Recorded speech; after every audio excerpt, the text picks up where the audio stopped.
இன்று மே 17 world hypertension டே, அதாவது உலக அளவில் உயர் இரத்த அழுத்த தினமாக கொண்டாடப்படுகிறது. இன்றைக்கு அழுத்தமான உலகத்தில் நம்ம ஒவ்வொரு நாளும் நம்முடைய வாழ்க்கையை காப்பாற்றிக் கொள்வதற்காக இரவு பகலாக ஓடிக்கொண்டே இருக்கின்றோம். இதில் நம்முடைய உடலை நாம் பராமரிக்க தவறிவிடுவது தான் இங்கு முக்கியமாக கவனிக்கப்படுது. ஸோ இந்த நாள்லையும் நம்முடைய உடலுக்கும் முக்கியத்துவம் கொடுக்கணும் அப்படின்னு சொல்லிட்டு இந்த நாளை வேர்ல்ட் ஹைப்பர்டென்ஷன் டே, உயர் இரத்த அழுத்த தினமாக உலக அளவில் கொண்டாடுறாங்க. இந்த உயர் இரத்த அழுத்தம் என்பது சாதாரணமாக நம்ம எடுத்துக்கொள்ளக்கூடாது. உடலுக்குள்ள மெதுவாக ஒரு மிகப்பெரிய பாதிப்பை ஏற்படுத்துது. அதனால தான் இதை சைலண்ட் கில்லர், அமைதியான கொலைகாரன் அப்படின்னு சொல்கிறாங்க. இந்த பேரில் சொல்லப்படுவதற்கான காரணம் என்ன அப்படின்னா, பலருக்கு எந்த அறிகுறியுமே தெரியாது. ஆனால் இதயம், மூளை, சிறுநீரகம், கண் அப்படின்னு ஒவ்வொரு உறுப்பாக மெதுவான ஆழமான பாதிப்பை ஏற்படுத்தக்கூடியது இந்த உயர் இரத்த அழுத்தம். ஸோ இந்த வீடியோவில் உயர் இரத்த அழுத்தம் என்றால் என்ன, ஏன் வருது, இதோட அறிகுறிகள் என்ன, எந்த உணவுகள், எப்படிப்பட்ட உணவுகள் சாப்பிட வேணும், எப்படிப்பட்ட உணவுகளை நாம் எடுத்துக்கொள்ள வேண்டும், ஏன் ஒரு ரெகுலர் செக்கப் தேவைப்படுது, இதை பற்றியது தான் இந்த வீடியோவில் நம்ம பார்க்க போகிறோம். முதலாவது, உயர் இரத்த அழுத்தம், ஹைப்பர்டென்ஷன் என்றால் என்ன? நம்முடைய இதயம் இரத்தத்தை உடலின் அனைத்து பகுதிகளுக்கும் அனுப்புது. அந்த இரத்தம் நரம்பு வழியா செல்லும் போது ஏற்படும் அழுத்தம் தான் இரத்த அழுத்தம், உயர் இரத்த அழுத்தம். நார்மலா இந்த இரத்த அழுத்தம் ஒருத்தருக்கு இருக்க வேண்டிய அளவு அப்படின்னு பார்த்தீங்கன்னா 120/80 mmHg, அதாவது 120/80 என்ற அளவில் இருக்கணும். இந்த அளவு தொடர்ந்து 140 கீழ் 90, அதாவது 140/90 அல்லது அதுக்கு மேலே இருந்துச்சுன்னா அதை ஹைப்பர் டென்ஷன், உயர் இரத்த அழுத்தம் அப்படின்னு சொல்கிறோம். ஒருவருக்குள்ள இரத்த அழுத்தம் அதிகமாகும் போது இதயத்திற்கான வேலைப்பளு கூடுது, இரத்த நாளங்களுக்கு அழுத்தம் ஏற்படுது, உடல் உறுப்புகளுக்கு பாதிப்பை ஏற்படுத்துது. ஸோ இங்கே முக்கியமாக கேட்கப்படும் கேள்வி, ஏன் ஒருத்தருக்கு உயர் இரத்த அழுத்தம், ஹைப்பர் டென்ஷன் வருது அப்படின்றது தான். வாங்க நான் சொல்கிறேன். அதிக அளவு உப்பு சேர்த்துக்கொள்வது, அளவுக்கு அதிகமான ஆயில், ஜங்க் ஃபுட்ஸ் சாப்பிட்றது, உடற்பயிற்சியே செய்யாமல் இருக்கிறது, அதிக அளவு மன அழுத்தம், எல்லாத்தையும் தன்னுடைய மனதில் எடுத்துக்கொண்டு தூக்கம் இல்லாதது, தூக்கமின்மை, புகைப்பிடித்தல், மது அருந்துதல், அதிக உடல் எடை, ஒரு சிலருக்கு சர்க்கரை அளவு அதிகமாக இருக்கும்.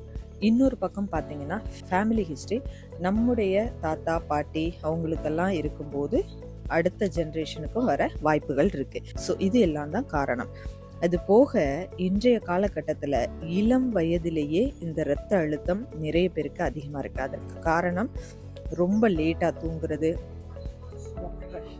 ஃபாஸ்ட் ஃபுட் சாப்பிட்றது, சரியான ஒரு லைஃப் ஸ்டைல் ஃபாலோ பண்ணுறது இல்லை, மொபைல் ஃபோன் அதிகமாக யூஸ் பண்ணுறது, இப்படி பல பிரச்சனைகளை நம்ம சொல்லிக்கொண்டே போகலாம். இதோட அறிகுறிகள் என்னன்னு பார்க்கும்போது தலைவலி இருக்கும், மயக்கம், இதய துடிப்பு, ஹார்ட் ரேட் அதிகமாக இருக்கிறது, ரொம்ப டயர்டாக இருப்பாங்க, சில நேரம் மூச்சு விட முடியாது, கண் மங்குறது, இது எல்லாமே அறிகுறிகள்.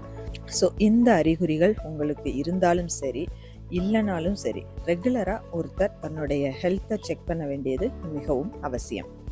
அடுத்தது, ஒருவருக்கு ஹைப்பர் டென்ஷன் இருக்குது அப்படின்னு சொல்லும்போது இங்கே ஸ்ட்ரிக்டாக ஒரு சில டயட்டை ஃபாலோ பண்ணணும். காய்கறிகள் அதிகமாக எடுத்துக்கொள்ளணும், கீரைகள் எடுத்துக்கொள்ளணும், பழங்கள், நட்ஸு, குறைந்த கொழுப்புள்ள பால், ஒமேகா 3 உணவுகள், இதெல்லாம் அதிகமாக நீங்கள் எடுத்துக்கொள்ளணும். அதிகமாக நீர் குடிங்க. நீங்கள் குறைக்க வேண்டியது அப்படின்னு பார்க்கும்போது உப்பு சேர்த்துக்கொள்வதை ரொம்பவே குறைக்கணும், ஆயில் ரொம்ப சேர்த்துக்கொள்ளக்கூடாது, பேக்கெட் ஃபுட்ஸ், அதாவது ஃப்ரோசன் சிக்கன், மட்டன் இப்படின்னு பேக்கிங்கில் வரக்கூடிய எல்லா பொருட்களையும் தவிர்ப்பது மிகவும் கட்டாயம். Chips, soft drinks, Coca Cola, Sprite, அது மாதிரி ஐட்டங்கள், then fast food, fried rice, noodles, pizza, இது மாதிரி உள்ள இதெல்லாமே அவாய்ட் பண்ணணும். நாம் சாப்பிடும் ஊறுகாய், அப்பளம், ஸ்நாக்ஸ் எல்லாத்துலேயுமே சோடியம் இருக்குது. ஸோ இது எல்லாம் குறைக்க வேண்டியது கட்டாயம். அடுத்தது, உணவை மட்டும் கட்டுப்படுத்தினால் பிளட் ப்ரெஷர் கம்மியாகும் அப்படின்னு சொல்ல முடியாது. அது கூடயே ஒரு சில லைஃப் ஸ்டைல் சேஞ்சஸ் உணவோடு சேர்த்து இதையும் நீங்கள் கடைப்பிடிப்பது கட்டாயம். அதில் தினமும் அரை மணி நேரமாவது வாக்கிங் போங்க. மெடிடேஷன், ப்ரேயர் பண்ணுங்க. 7லேருந்து 8 மணி நேரம் கட்டாயம் நீங்கள் தூங்கணும். ஸ்ட்ரெஸ்ஸை கண்ட்ரோல் பண்ணுங்க. ஒருவேளை அளவுக்கு அதிகமான ஸ்ட்ரெஸ் இருக்கீங்கன்னா அந்த இடத்த விட்டு வெளியில் வாங்க. வாக்கிங் போங்க, இயற்கையை ரசிங்க, மியூசிக் கேளுங்க. அந்த ஸ்ட்ரெஸ் அளவை நீங்கள் கட்டாயம் கண்ட்ரோல் பண்ண கற்றுக்கொள்ள வேண்டும். அடுத்தது மொபைல் பார்க்குறதுலேருந்து கொஞ்சம் ரெஸ்ட் கொடுங்க. பேசுங்க, இயற்கையை ரசிங்க, மனதை அமைதியாக வைத்துக்கொள்ளுங்க. உடல் ஆரோக்கியமும் மன ஆரோக்கியமும் ஒருவருடைய வாழ்க்கையில் மிக மிக முக்கியம். அடுத்தது செக்கப் ஏன் முக்கியத்துவமாக கருதப்படுது அப்படின்னு சொல்லும்போது, ஒரு நோயை சீக்கிரமாகவே கண்டறிதல் அப்படின்றது ஒரு மிகப்பெரிய பாதிப்பை முன்கூட்டியே நாம் சரி செய்ய வழிவகுக்கும், வாழ்க்கையை பாதுகாக்கும். ஆல்ரெடி உங்களுக்கு உயர் ரத்த அழுத்தம் இருக்கு, டேப்லெட்ஸ் எடுத்துட்டு இருக்கீங்க அப்படின்னு சொல்லும்போது மாதம் கண்டிப்பாக நீங்க செக் பண்ணுங்க. ரொம்ப அளவுக்கு அதிகமாக இருக்கிறவங்க வாரத்துக்கு செக் பண்ணுங்க. உங்க வீட்லேயே மிஷின் வாங்கி வச்சிருந்தீங்கன்னா தினமும் செக் பண்ணுங்க. தினமும் ஒரே டைம்ல செக் பண்ணிட்டு அதை டெய்லி நோட் பண்ணி வைங்க.